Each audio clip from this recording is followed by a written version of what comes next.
Congress party పైన మావోయిస్టులు serious అయ్యారు. కాంగ్రెస్ పార్టీ పైన మావోయిస్టులు ఎట్లా సీరియస్ అయ్యారో ఒకసారి మనం మాట్లాడదాం. డిసెంబర్ 9న రాష్ట్ర బంద్కు పిలుపునిచ్చిన మావోయిస్టులు నమ్మక ద్రోహి సమాచారంతోనే ఎన్కౌంటరు, భోజనంలో విషమిచ్చి చంపారు. కాంగ్రెస్ పాశవిక దాడులను ఖండించాలి. లేఖలో అధికార ప్రతినిధి జగన్. ఒకసారి వారు రాసినటువంటి లేఖను మీకు చూపిస్తాం మిత్రులారా. భారత కమ్యూనిస్టు పార్టీ మావోయిస్టు విభాగం తెలంగాణ రాష్ట్ర కమిటీ. ఒకసారి ఈ లేఖలో వాళ్ళు ఏం రాసిరో చూద్దాం. ఆ లేఖను మీకు వివరించేటువంటి ప్రయత్నం కూడా చేస్తాం.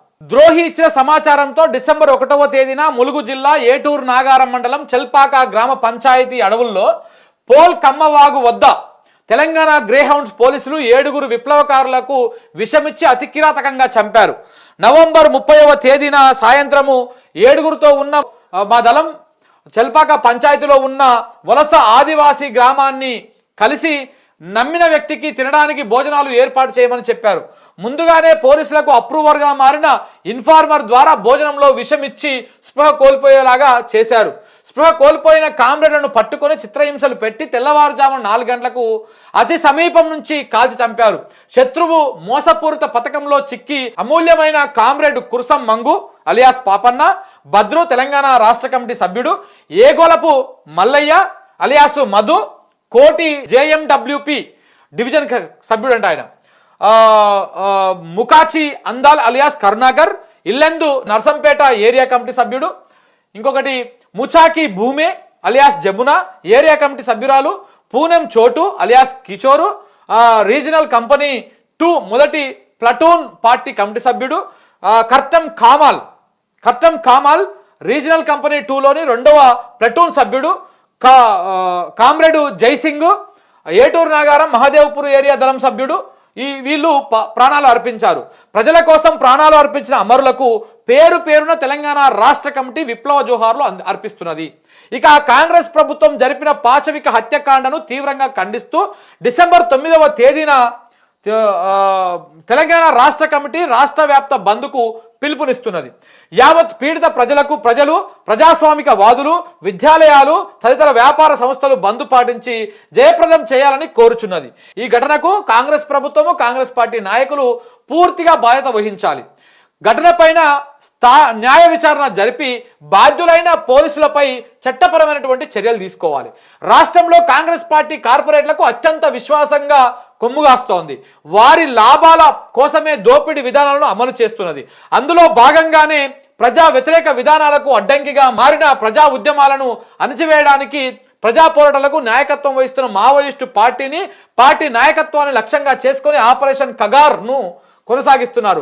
దామెర తోగు, రఘునాథపాలెము, పోల్కమ్మ వాగు వంటి వరుస ఎన్కౌంటర్ల పేరుతో హత్యలకు పాల్పడుతున్నారు. కాంగ్రెస్ పార్టీ కొనసాగిస్తున్న ఈ పాశవిక దాడులను ప్రజలు, ప్రజాస్వామికవాదులు, మేధావులు తీవ్రంగా ఖండించాలని కోరుతున్నాను. జగన్ అధికార ప్రతినిధి. అయితే ఇక్కడ మీరు ఒక్క అంశాన్ని ఇక్కడ చూడండి మిత్రులారా. వీళ్ళు కాంగ్రెస్ ప్రభుత్వం జరిపిన పాశవిక హత్యాకాండగా మేము దీన్ని తీసుకుంటున్నాము అన్నారు. దాంతోపాటు ఈ ఘటనకు కాంగ్రెస్ ప్రభుత్వము, కాంగ్రెస్ పార్టీ నాయకులు పూర్తి బాధ్యత వహించాలి అని చెప్పారు. ఈ రెండు చాలా పెద్ద పదాలు. ఇక్కడ ఈ కాంగ్రెస్ ప్రభుత్వము కాంగ్రెస్ నాయకులు. సో కాంగ్రెస్ ప్రభుత్వం అంటే కాంగ్రెస్ ప్రభుత్వం మొత్తం వస్తుంది. నాయకులు అంటే ఈ ఎన్కౌంటర్ ఎక్కడ జరిగింది? ములుగు నియోజకవర్గంలో జరిగింది. సో సీతక్క పేరు చెప్పకనే చెప్పిరు వాళ్ళు. ఎందుకంటే పూర్తి స్థాయిలో ఇంకా వాళ్ళకు క్లారిటీ వస్తే ఆమె పేరు చెప్పడానికి ఏం భయపడరు. మావోయిస్టులు ఏం భయపడతోలేం కాదు. సీతక్క పేరు చెప్పకనే చెప్పిరు. ఇందులో కాంగ్రెస్ పార్టీ నాయకులే దానికి బాధ్యత వహించాలి అంటే ఇప్పుడు సీతక్క ములుగు ఎమ్మెల్యే, మంత్రి, జిల్లా మంత్రి. ఆమె కీలకంగా ప్రభుత్వంలో కీలకంగా ఉంది కూడా. సో కాబట్టి ఆమె పేరు వీళ్ళు ఇండైరెక్ట్గా చెప్పినట్టుగా అర్థమవుతా ఉంది ఇక్కడ చూస్తుంటే. ఇక్కడ కాంగ్రెస్ పార్టీ నాయకులు అని. సో కాంగ్రెస్ ప్రభుత్వం జరిపినటువంటి పాశవిక హత్యగా కూడా వాళ్ళు అది చేస్తూ ఉన్నారు. కాంగ్రెస్ పార్టీ అధికారంలోకి వచ్చినాక దామెరతోగు, రఘునాథపాలెం, పోల్ కమ్మవాగులో వరుస ఎన్కౌంటర్లు. ఈ ఎన్కౌంటర్లు కూడా ఎట్లా జరుగుతూ ఉన్నాయి? ఇప్పుడు ఈ పోల్ కమ్మవాగులో జరిగినటువంటి ఎన్కౌంటర్ కాదు, అది బూటకపు ఎన్కౌంటర్. అన్నంలో విషం పెట్టి ఆ విషాన్ని తిన్నాక వాళ్ళు స్పృహ తప్పి పడిపోతే 7గురు మావోయిస్టులు 7గురు సభ్యులను వాళ్ళని పోలీసు వాళ్ళకు అప్పచెప్పిరంట. ఇదంతా కూడా ఒక కోవర్ట్ ఆపరేషన్ జరుగుతూ ఉంది. దానికి ఇగో ఆపరేషన్ కగార్ అని పేరు పెట్టుకున్నారంట వాళ్ళు. సో మరి ఇవన్నీ ఎవరికి తెలుస్తాయి? ఇప్పుడు ములుగు జిల్లాలో మావోలు ఏడికొస్తారు, అన్నలు ఏడన్నం తింటారు, ఎవరితోని మాట్లాడతారు, ఎక్కడెక్కడ ఎంతసేపు ఉంటారు, ఎంతసేపు ఉంటారు, వచ్చే పోయే దారులు ఏంటివి, ఇవన్నీ ఎవరికి తెలుస్తాయి?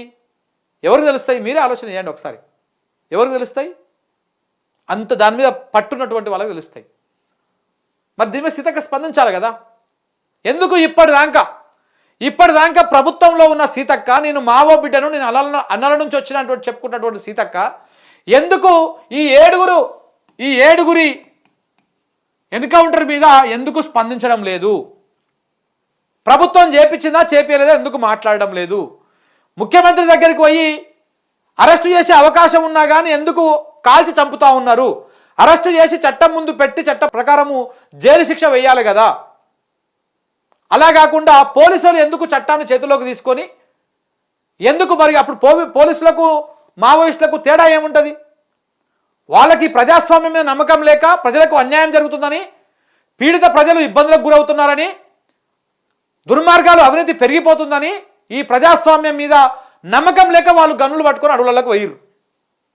వాళ్ళు ఏం చేస్తూ ఉన్నారు? ఎవరైతే అన్యాయం చేస్తూ ఉన్నారో, ఎవరైతే అది చేస్తూ ఉన్నారో వాళ్ళని దండిస్తూ ఉన్నారు వాళ్ళు. మరి అదే పని మీరు కూడా చట్టానికి నియమించబడేటువంటి ఉన్నటువంటి జీతం తీసుకుంటున్నటువంటి పోలీసులు కూడా సేమ్ వాళ్ళ లెక్కనే మీరు కూడా కాల్పులు జరిపేసి చంపేస్తే ఇంకా మీకు వాళ్ళకి తేడా ఏముంటుంది? ఒకసారి ఆలోచన చేసుకోవాలి. మేధావి వర్గం కూడా ఆలోచన చేయాలి కదా. పోలీసు వాళ్ళు వాళ్ళని పట్టుకోవాలి. ఒకవేళ విషం ఇచ్చిర్రు, మత్తుతో పడిపోయారు, వాళ్ళు ఉన్నారాడ, మీకు దొరికిర్రు, చంపే అవకాశం లేదు కదా, అవసరం లేదు కదా. వాళ్ళు ఎదురు కాల్పులు చెప్తే కదా మీరు చంపాలి వాళ్ళని. మీ ఆత్మరక్షణ కోసం కదా మీరు ఎన్కౌంటర్ చేయాలి. ఫుడ్లో విషం పెట్టి స్పృహపి పడిపోయినటువంటి వాళ్ళు మీ మీద ఎన్కౌంటర్ ఎట్లా చేస్తారు? మీ మీద ఎట్లా ఎదురు కాల్పులు జరుపుతారు? మీరు వాళ్ళని పట్టుకొని కోర్టు ముందు పెడితే వాళ్ళకి జైలు శిక్ష వేస్తుంది కదా. సో కాబట్టి కేసీఆర్ హయాంలో ఈ ఎన్కౌంటర్ జరగలేదు. ఒక ఎన్కౌంటర్ జరిగిందంట. ఆ ఒక్కటి జరిగినాక కేసీఆర్ ఏం చేసిండు? ఈ డీజీపీని అందరూ పిలుచుకొని, బాబు ఎవరి ప్రాణమైనా ప్రాణమే, సో ఆ ప్రాణాలని మనము ఎవరిని తీసినా కానీ కరెక్ట్ కాదు, నేను వెళ్తున్న రోజులు రాష్ట్రంలో రక్తం పారొద్దు, ఈ ఎన్కౌంటర్లు అనేటువంటి మాట నాకు వినపడొద్దు అని చెప్పేసి ఆయన స్ట్రిక్ట్ ఆర్డర్ ఇచ్చిండు పోలీసు వాళ్ళకి. దొరికిన వాళ్ళని అరెస్ట్ చేసి జైల్లో పెట్టారు కానీ ఎన్కౌంటర్ చేయలేదు. కేవలం ఒకే ఎన్కౌంటర్ జరిగింది. అది ఈయన ముఖ్యమంత్రి అయినటువంటి తొలినాళ్లలో జరిగితే దాన్ని మొత్తానికి ఎక్కడికక్కడ ఆపేయించేసాడు. అయినా కానీ కేసీఆర్ మీద మావోయిస్టులు తిరగబడ్డరు. ఎందుకు తిరగబడ్డరు? వాళ్ళు ఓన్లీ ప్రాణాలనే లెక్క చేయరు. వాళ్ళు అన్ని చూస్తారనమాట భూములో. ఎందుకంటే వాళ్ళు వంచినటువంటి భూములలో కొన్ని ఇబ్బందులు అయినాయి, ఇట్లా అయినాయి కాబట్టి కొంత వాళ్ళ దాని ప్రకారం వాళ్ళు వ్యతిరేకించారు కేసీఆర్ని. కానీ కేసీఆర్ ఎన్నడూ కూడా ఆ కోపంతో వాళ్ళని ఎన్కౌంటర్ చేయమని చెప్పలే. మరి ఎందుకు రేవంత్ రెడ్డి మాట్లాడతలేడు? ఇప్పుడు ఎందుకు మాట్లాడతలేడు? ఇదే రేవంత్ రెడ్డి ఏమన్నాడు? నక్సలైట్లు వస్తే బాగుండు ఇప్పుడు, నక్సలైట్లు ఉంటే బాగుండు ఇప్పుడు అని చెప్పేసి మాట్లాడండి. ఈయననే మాట్లాడండి ఇదే రేవంత్ రెడ్డి. మరి ఆ నక్సలైట్లను ఎందుకు ఇవ్వాలి? నువ్వు పుట్టన పెట్టుకుంటున్నావు, దేనికోసం చంపేస్తున్నావు? పిట్టలకి కాల్చేసి ఎక్కడికక్కడ చట్టం ప్రకారము వాళ్ళని అరెస్ట్ చేయండి. వాళ్ళకు ఉరిశిక్ష వేస్తే కోర్టు ఉరిశిక్ష వేస్తుంది. ఒకవేళ అంత వేసి ఉంటే వాళ్ళు, లేదా యావజ్జీవ శిక్ష వేస్తుంది. బతికేట నాను జైల్లో ఉంటారు. కానీ వాళ్ళని చంపేసి వాళ్ళని పొట్టన పెట్టుకొని వాళ్ళ తల్లుల కోతలు, కడుపు కోత,